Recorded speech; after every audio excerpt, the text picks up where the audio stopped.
নির্বাচন নিয়ে ষড়যন্ত্র আগে থেকে শুরু হয়েছে।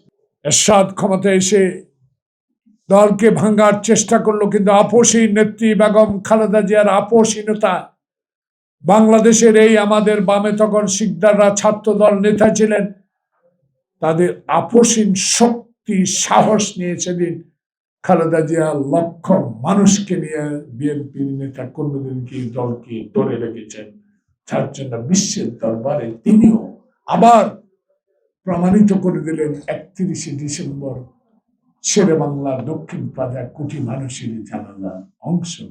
30 তারিখে চলে গেলেন আমাদেরকে ছেড়ে।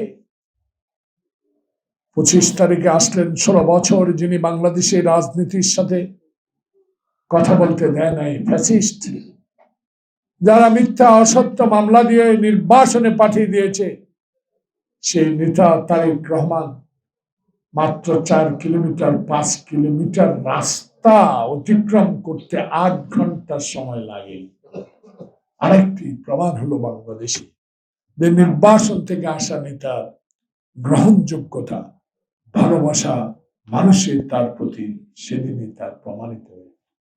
আজকে তাই আমি শিক্ষা প্রতিষ্ঠান সমন্বয় আপনাদের অনুরোধ করব, রং পাল্টাচ্ছে, রং পাল্টাচ্ছে। যারা খালেদা জিয়াকে জেলে রেখে একদিন কথা বলেন নাই, খালেদা জিয়া চিকিৎসার পক্ষে কথা বলেন নাই, তারাও আবার রং বদলাবার চেষ্টা করছেন।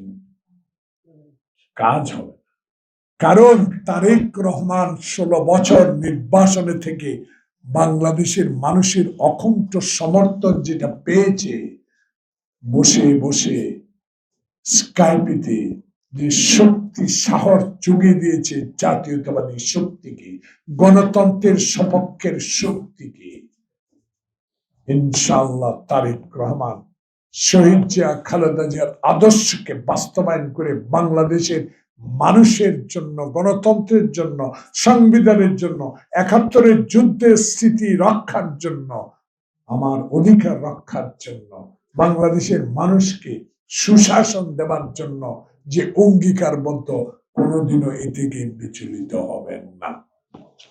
তাই আজকে আয়োজনকারীরা শহীদ জিয়ার জন্মদিন, খালেদা জিয়ার জন্য দোয়া, তারেক জনের জন্য দোয়া, এই কারণে তার বাবার আদর্শে সে বলেছে, আমার মার শেষ আমার শুরু।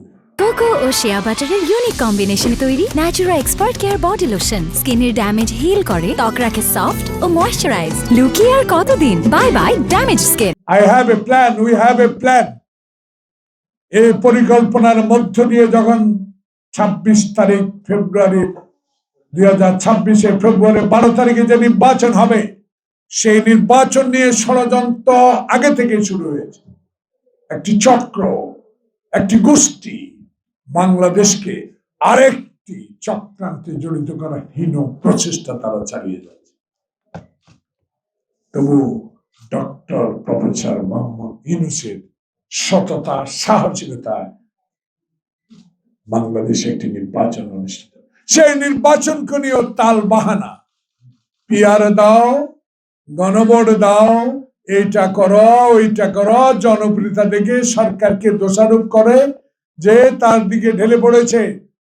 আর তার দিকে তো তার আদর্শ, তার মায়ের আদর্শ, তার বাবার আদর্শের প্রতি মানুষের ভালোবাসা, তার অকুণ্ঠ 16 বছরের নির্যাতন সহ্য করার প্রতি ভালোবাসা, কেউ ঢেলে পড়ে নাই, হেলে পড়ে নাই।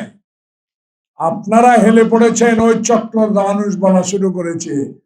কি দেখলাম, বিদেশিদের ভোটাধিকার যারা হরণ করেছিল বাংলাদেশে, এই সরকার যখন বিদেশিদের ব্যালট দিয়ে ভোটাধিকার প্রয়োগ করলেন, শুরু হলো ষড়যন্ত্র। সেই ষড়যন্ত্র প্রকাশিত হয়েছে আপনাদের মতো সৎ সাংবাদিকদের মধ্য দিয়ে।